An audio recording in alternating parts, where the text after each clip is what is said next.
وہ ایک گناہگار بنی اسرائیل کی اس کی کہانی موجود ہے کہ وہ آیا اور نیکوکار سے اس نے کوئی بات کی تو اس نے اس کو جھٹک دیا، اور وہ اتنا نیکوکار تھا جب وہ چلتا تھا تو بادل اس کے اوپر سایہ کرتا تھا، اللہ نے اس کو اتنا نوازا ہوا تھا، لیکن گناہگار کو دیکھ کر کے اس کے اندر نفرت کے جذبات پیدا ہوئے، اس نے کہا میرے سے بات نہ کر، پیچھے ہٹ جا۔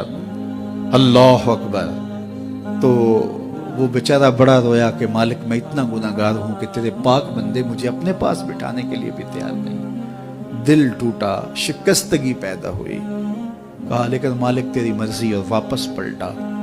لیکن جب واپس پلٹا تو وہ بادل کا سایہ جو اس نیکوکار پہ تھا وہ سایہ اس گناہگار کے سر پہ آ گیا۔ تو وہ کرم نوازی جس پہ فرما دے، اس کے سارے بندے ہیں، تو اللہ کو جو ہے وہ تکبر کی نیکی نہیں، وہ گناہ جس کے بعد عجز پیدا ہو اللہ کو وہ پسند ہے، وہ گناہ جس کے بعد توبہ کے جذبات ابھرے، بندے کو شرمندگی کا احساس ہو۔ تو مت ایسے بنے کہ 4 نمازیں پڑھ لیں تو سب بے نمازیوں کو حقیر جاننے لگ جائیں، تھوڑا سا کام کر لیں، صدقہ و خیرات کر لیں تو باقی مالداروں کو حقیر جانے لگے۔ آپ کو دین کے کام کی توفیق مل گئی ہے تو آپ دین کے ٹھیکیدار بن کے بیٹھ جائیں کہ میں اتنا بڑا جلسہ کروایا، اب میرے علاوہ تو کوئی یہاں مسلمان نہیں رہتا، میں ہی سب سے بڑا عاشق رسول ہوں، میں ہی سب سے بڑا مسلمان ہوں۔ نہ، ایسا نہ کیجئے۔ اللہ نے آپ کو توفیق دی، آپ نے لوگوں کو دعوت دی، پتہ نہیں کس آنے والے پہ کتنا کرم ہوا ہے۔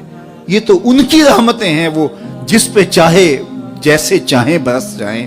ہم کو ٹھیکیدار تھوڑے ہیں، ہم تو نوکری کرنے والے ہیں، ہم تو جوتے اٹھانے والے ہیں۔ ہو سکتا ہے کس کے صدقے، میرے والد گرامی مجھے یاد آتے ہیں، وہ مجھے فرمایا کرتے تھے جب گفتگو کے لیے نکلنے لگے اور لوگوں کا ہجوم ہونے لگا تو وہ مربی تھے بڑے، اور بڑی حکمت کے ساتھ جو ہے وہ کوئی نہ کوئی بات سمجھاتے رہتے تھے۔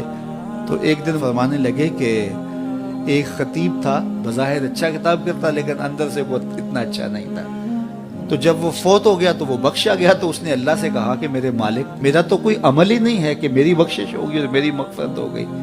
تو فرمایا کہ ہاں ہم تجھے جانتے ہیں، لیکن ایک دن تو کہیں واز کر رہا تھا، میرا ایک بندہ بیٹھا تھا، اس کو پسند آ گیا، میں نے اس کے صدقے تیری مغفرت فرمائی۔ اٹھ فریدا ستیا تے میلا ویکھن جا، اٹھ فریدا ستیا تے میلا ویکھن جا، وت کوئی بخشیا مل جاوے تے تو ہی بخشیا جا۔ تو پتہ نہیں کس کے صدقے سے اللہ رحمتوں کا نزول فرماتا ہے۔ بے عمل کو دیکھ کر کے اس سے نفرت نہیں ہے، نفرت تو گناہ سے ہے، گناہگار سے نہیں ہے، لیکن کوشش کی جائے کہ یہ عمل بد چھوڑ دے۔ اللہ اکبر۔ ایک جنازہ گزرا اور وہ جنازہ کسی غیر مسلم کا تھا، تو چشمان رحمت میں آنسو آ گئے۔ تو صحابہ نے پوچھا کہ حضور یہ یہودی ہے یا عیسائی ہے، کوئی اس کا جو مذہب تھا وہ بتایا۔ تو فرمایا کہ مجھے اس بات پہ افسوس آیا کہ یہ اسلام نہیں لا سکا اور کفر کی حالت میں مر گیا، تو اگر یہ اسلام لاتا اور جو ہے وہ جنت کی راہوں کا مسافر ہوتا تو کتنا اچھا۔ یہ اس کے ساتھ بھی ہمدردی ہے۔ تو اللہ کی مخلوق، یہ جنت کے اکیلے ٹھیکیدار بننے کی کوشش نہ کریں کہ میرے علاوہ کوئی جائے ہی نہ، جنت کے دروازے پہ میں بیٹھ جاؤں گا کسی کو، یہ زیادتی ہے۔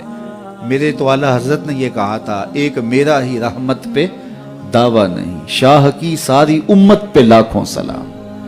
تو اس لیے امت سازی کی ایک تو کوشش کریے، اپنے اندر باہمی چھوٹے چھوٹے نزاع اختلاف، یہ انسانی فطرت ہے، انسان کے اندر طباع کے اندر اختلاف ہے، ترجیحات کے اندر جو ہے وہ اختلاف ہے، اپنے اپنے مزاج کے اندر تفاوت ہوتا ہے۔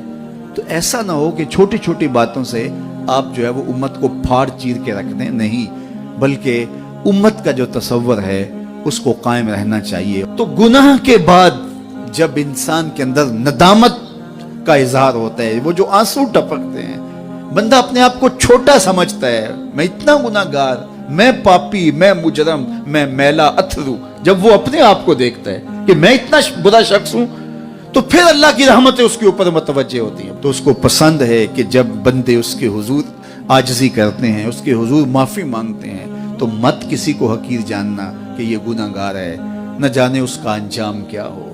کتنے گناہگار ان کا آخر اچھا ہو جاتا ہے، کتنے نیکوکار ان کا آخر اچھا نہیں ہوتا۔ انما الاعمال بالخواتیم، وہ تھی تو فاحشہ عورت لیکن ایک کام کیا کہ ایک کتے کو پانی پلا دیا، اپنے دوپٹے سے جوتا باندھ کر کنویں میں لٹکایا اور اس کو پانی پلا دیا۔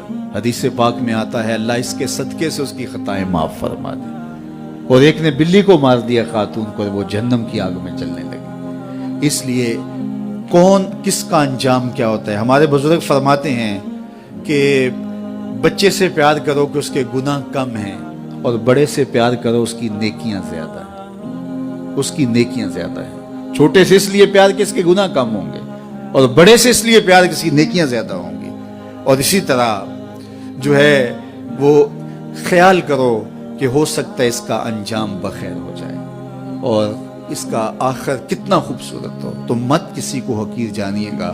ایک میرا ہی رحمت پہ دعویٰ نہیں، شاہ کی ساری امت پہ لاکھوں سلام۔ تو حضور کی امت سے پیار کرو، مخلوق خدا کو جوڑنے کی کوشش کرو۔ اور آقا کریم علیہ الصلوۃ والسلام نے یہ جو امت کا تصور دیا اور کہاں کہاں سے لا کے کہاں کہاں کے افراد کو ایک گروہ میں، ایک جماعت میں اور ایک امت کے اندر پرویا، ایک لڑی کے اندر پرویا۔ اس امت کو امت ہی رہنے دیا جائے۔